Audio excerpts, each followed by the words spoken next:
Agora, por último, desta vez eu vou deixar por último para falar do time Bola Murcha, que também foi decidido aqui por nós por unanimidade, que foi o Brasil. Minha análise a respeito da derrota do Brasil, eu estou fazendo hoje, que é um domingo, 2 dias, portanto, após a eliminação, para evitar aquela adrenalina toda, né? A primeira coisa que eu gostaria de observar é que como tem gente chata na internet, cara, brincadeira. Eu entendo, todo mundo entende, nós entendemos, ninguém mais está alheio a essa realidade, que nós temos um monte de problemas no Brasil e a Copa não vai resolver nada. O Brasil ganhando ou perdendo, já disse isso num vídeo anterior, até antes, a respeito da greve dos caminhoneiros e da Copa do Brasil. E não seria de se esperar nada diferente dessa vez, que várias coisas estão acontecendo aí durante a Copa do Mundo, mas o fato é o seguinte: o povo tem 11 meses mais 3 anos para pensar em política, economia e o que for. E 1 mês para pensar em Copa do Mundo. Então é um dos poucos momentos que o brasileiro, o povo brasileiro, tem condição de assistir, torcer, ficar feliz ou triste, se decepcionar. É um momento de catarse, eu diria. E é um momento bacana. Eu entendo que o momento de Copa do Mundo é um dos poucos momentos que realmente a gente pode se divertir, pode tirar nossa cabeça daqueles problemas que infelizmente nos cercam, né? Então eu fico muito chateado quando vejo esse monte chato na internet que querem enfiar política no momento que o povo quer saber de Copa do Mundo, né? Então, puxa, é 1 mês em 4 anos, né?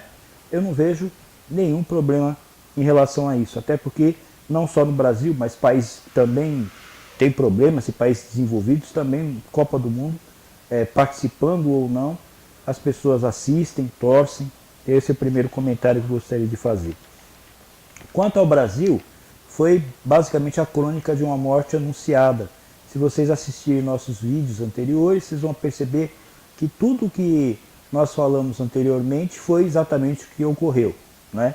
Então nós temos, já sabíamos que a Bélgica, como na Copa passada, fizemos o vídeo também falando sobre Brasil e Alemanha, né? Nós sabíamos, era praticamente inevitável que o Brasil enfrentasse a Alemanha na semifinal. Todo mundo sabia, só que não sabiam, parece que a Comissão Técnica Brasileira. E agora, da mesma forma, o combate entre Brasil e Bélgica já era algo de se esperar. Você falou da Bélgica, acho que se o Brasil sair antes da final, se não chegar na final, vai ser perdendo para a Bélgica nas quartas de final.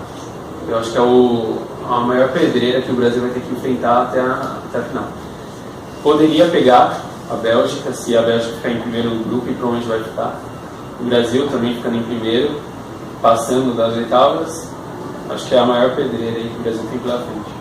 E a Bélgica foi melhor que o Brasil, mereceu realmente essa classificação. O que deixa a gente um pouco chateado e triste é perceber que essa seleção que foi derrotada agora nas quartas de final, ela poderia sim ter ido até a final, já que principalmente a Alemanha estando fora, que eu considerava, continuo considerando como a melhor seleção em termos de individualidades, e na minha opinião, a segunda seleção em termos de qualidade de jogador, nível individual, é realmente o Brasil. Então, a Alemanha fora, teoricamente seria até muito mais fácil para o Brasil. Só que alguns erros eles já vêm e nós apontamos no decorrer desses vídeos todos aí, que é muito fácil perceber, né? Então, primeiro, goleiro errado. Então, eu creio que o Brasil ele ainda precisa se encontrar. Precisa colocar o Cássio no gol, que é um cara que já trabalhou com o Tite. É um cara experiente que não treme. Se você colocar ele lá no pênalti contra a Alemanha, meu filho, eu tenho certeza que o Cássio vai chamar a responsabilidade. Verdade isso daí. Não tenho nada contra o Alisson, já disse isso, ele é um bom goleiro, não é um goleiro ruim, mas em Copa do Mundo hoje nós não podemos apenas ter um bom goleiro, nós precisamos de um grande goleiro.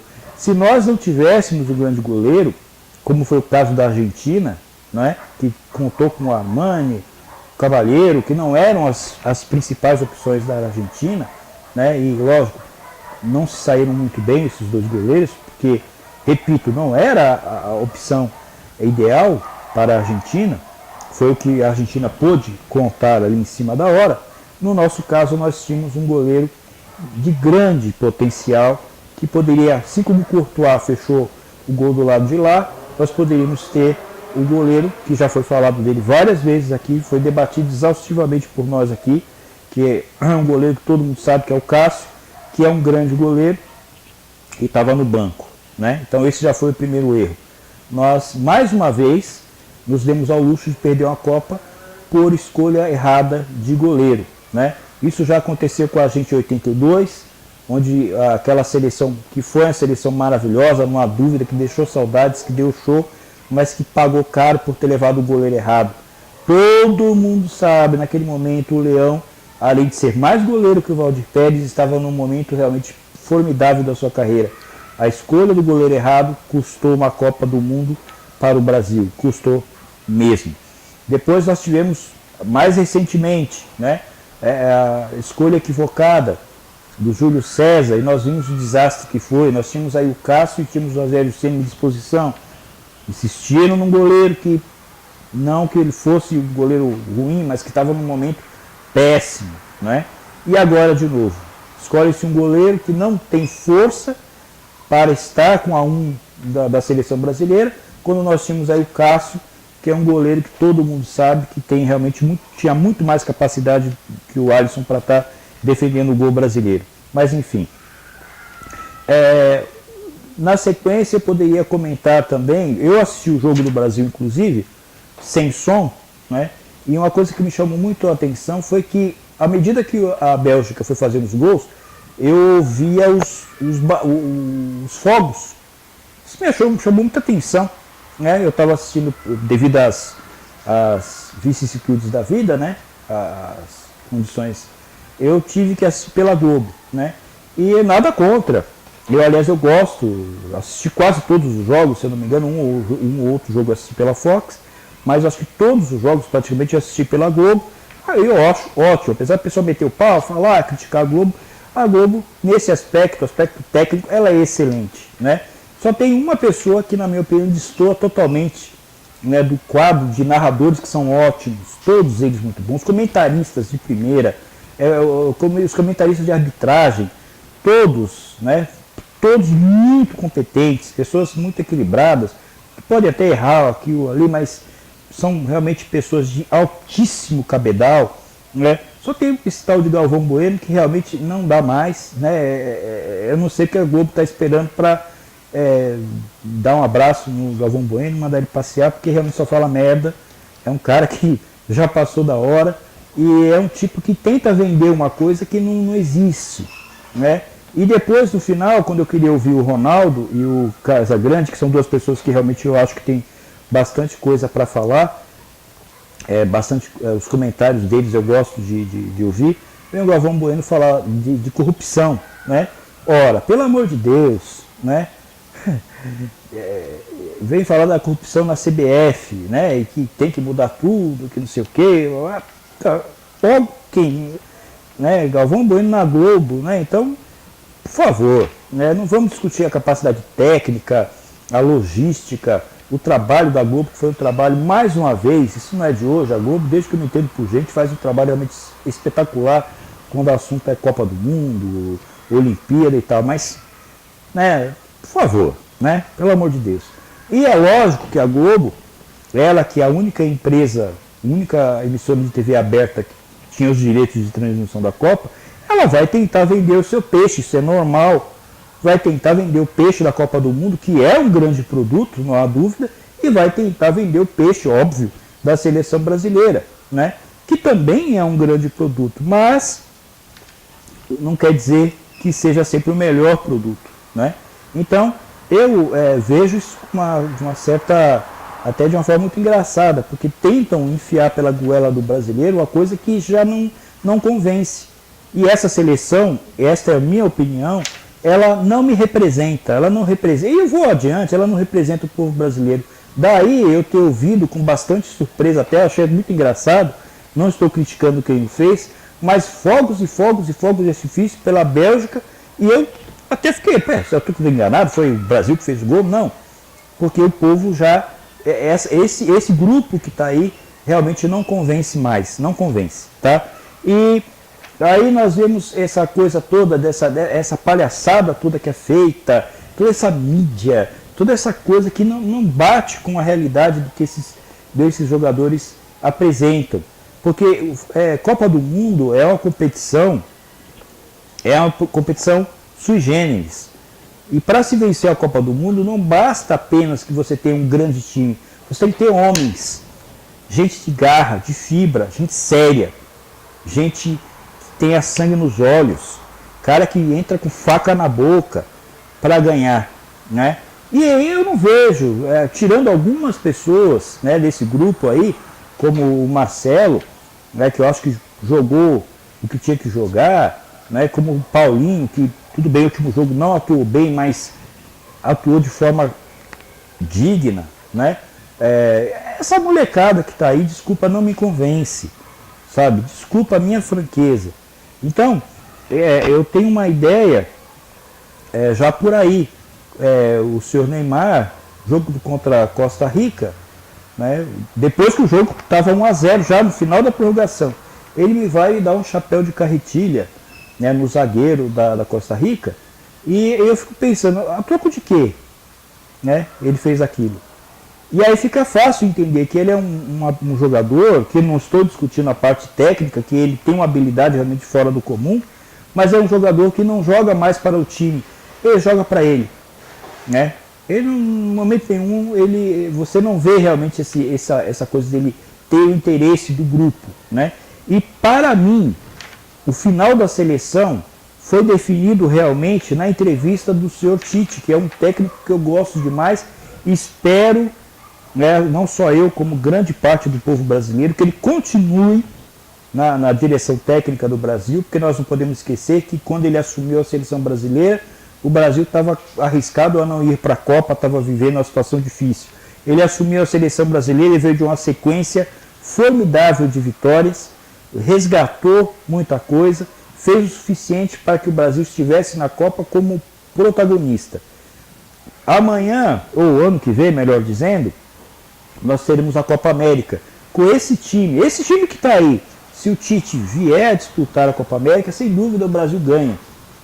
Isso é suficiente para brilhar aqui na América do Sul, mas não é o suficiente para brilhar nos palcos internacionais numa Copa do Mundo, porque nós temos visto aí como os países, como as nações europeias principalmente, têm evoluído. Nós vimos a Copa Europeia, o que a França fez. Hoje, a França não é surpresa, porque aquilo que ela atuou na Copa Europeia, quando perdeu a final para Portugal, é basicamente o que ela continua fazendo até agora. A mesma coisa a Bélgica, a mesma coisa a Croácia, mesmo a Inglaterra, que ainda continua na base do chuveirinho, que tem um time, na minha opinião, horrível, né? Mas houve uma evolução. E o Brasil ficou naquela, né, de achar que com um goleiro meia boca, com o Neymar cai, né, nós chegaríamos lá. Então, eu acho engraçado, como que você tem que chegar para um jogador tipo o Neymar, numa Copa do Mundo, ele que já não é principiante, já é a segunda Copa dele, né? É um jogador que já jogou no Santos, jogou no Barcelona, hoje atua no PSG, das principais forças do futebol mundial, e você tem que falar pro fulano que ele não pode ficar se jogando igual um palhaço, que ele tem que jogar bola. A seleção, além de ser dependente do Neymar, é que o Neymar também não chama a responsabilidade para ele. O Neymar não é um Romário da vida, meu querido. Não é um Ronaldo da vida. Eu acho que o Neymar ainda é muito abaixo do nível que o Brasil já foi, na minha opinião. O fim do Brasil foi decretado quando o Tite fez aquela declaração das mais infelizes que eu já vi na minha vida, onde ele dizia: "Oh, Neymar joga demais, ele está no alto nível, num nível mais alto que não sei o que". Eu falei, cara, isso aí não tá batendo. Alguma coisa dentro de mim estava dizendo que isso aí não faz sentido o que o Tite está falando. Então, se ele está falando que o Neymar está num altíssimo nível, melhor nível que ele já alcançou na carreira dele, então, que ele está jogando muito, né, eu chego à seguinte conclusão. Ou o Tite esqueceu tudo que aprendeu de futebol, o que eu não acredito, ou eu, né, tô vendo coisa errada, que para mim o Neymar, com exceção do jogo do México, não jogou nada, foi péssimo, muito abaixo de qualquer jogador brasileiro. Ou o Tite está totalmente possuído pelas forças do capeta, eu não acredito nessa hipótese, ou o quarto, tentou fazer ali, né, como é que eu posso dizer, vamos, né, tentar levar aí tentar convencer o povo do que não dá para convencer, né? Então, o discurso dele foi muito bacana, muito interessante, só que bate com a realidade, não poderia bater, não bate de forma nenhuma, né? Então, quando ele fala que o Neymar estava no altíssimo nível, o cara joga muito, eu posso até dizer que já jogou, né? Eu me lembro aquela decisão Santos e Santo André, quem não se lembra, ele, o Ganso, a atuação dos dois, eles estavam jogando pela equipe. Ali eles se consagraram, pode-se dizer que ali, Neymar e o Ganso também, os dois, ali sim, estavam no topo, né? No topo. Agora, esse Neymar que jogou pela seleção brasileira é o Neymar técnico, sim, habilidoso, sim, mas dá chapéu de carretilha em Costa Rica, quando o jogo já está na prorrogação e o jogo já está ganho. Por que ele não deu chapéu de carretilha na Bélgica, por exemplo, dos jogadores da Bélgica? Eu não vi, né? Então, bater em leão morto é um pouco fácil, né? Eu acho.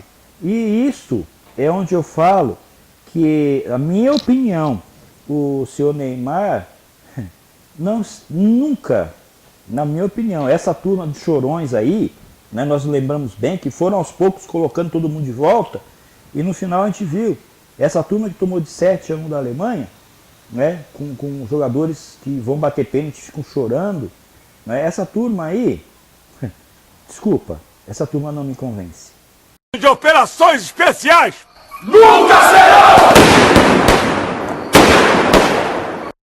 Não vai me convencer. Nunca serão! Jamais serão! Nunca! Jamais! Não vai me convencer.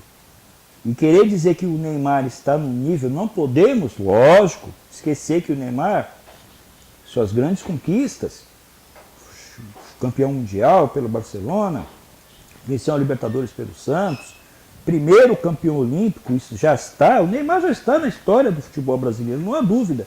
Agora, ele está num patamar muito alto. Mas, por favor, não me ponha Neymar no patamar de Rivelino, não me ponha Neymar no patamar de Romário, não me ponha Neymar no patamar de Ronaldo Fenômeno, de Ronaldinho Gaúcho, não me ponha Neymar no patamar de Didi, né, de Garrincha, Pelé então, não vou nem ser, aí já seria demais, né, de Rivaldo, porque essas figuras, essas pessoas que eu estou falando, esses caras foram muito homens, eles não foram moleques. E para não dizer que eu não falei das flores, que eu estou falando só aqui de, só estou falando de Pelé, Garrincha, Rivaldo, caras que ganharam a Copa do Mundo, eu vou fazer algumas menções de jogadores que não ganharam a Copa do Mundo, mas que estão dentro do nosso coração, vão estar sempre dentro do nosso coração, porque foram muito feras, né? Muito feras. Foram homens, caras que não ganharam a Copa do Mundo, mas, sabe, mas até mereciam, né? Então, Leônidas da Silva, Domingos da Guia, começo lá atrás. Vou falar de Zizinho, vou falar de Juninho Botelho, vou falar de, mais para frente, de Nelinho, grande jogador, monstro, não é? Emerson Leão, que, tudo bem, foi campeão em 70, mas reserva, jogou 2 Copas, infelizmente não ganhou, mas grande jogador, grande goleiro, não é? Então, eu vou falar de Falcão, de Sócrates e de Zico, que para mim foram a maior, de Júnior, de Leandro, não é? De Éder, de Oscar, aquela seleção mágica de 82, que infelizmente, por essas coisas que acontecem no futebol, não foi a seleção campeã. Então, eu não estou aqui apenas falando de pessoas que foram de homens, jogadores que foram campeões do mundo. Estou falando de jogadores que não foram campeões, jogaram muito, como Reinaldo, Roberto Dinamite, né? Esses caras honraram, ganhando ou não, eles honraram a camisa brasileira, né? E eu poderia falar de muitos outros, mas eram homens de verdade. Agora essa molecada que está aí, na minha modesta opinião, eles não representam. E se você assistir o jogo de novo, pelos melhores momentos, você olha para o rosto do Lukaku, por exemplo, da Bélgica, e você olha para o rosto do Neymar, você vê uma diferença muito grande. O Lukaku entrando com garra, o Lukaku aparecendo com determinação, com força. Enquanto isso, o senhor Neymar, né, o senhor Gabriel Jesus, eu não estou aqui falando, não, são jogadores ruins. Pelo contrário. Só que para ser campeão do mundo de futebol, precisa mais do que saber jogar muito futebol. Tem que ser homem.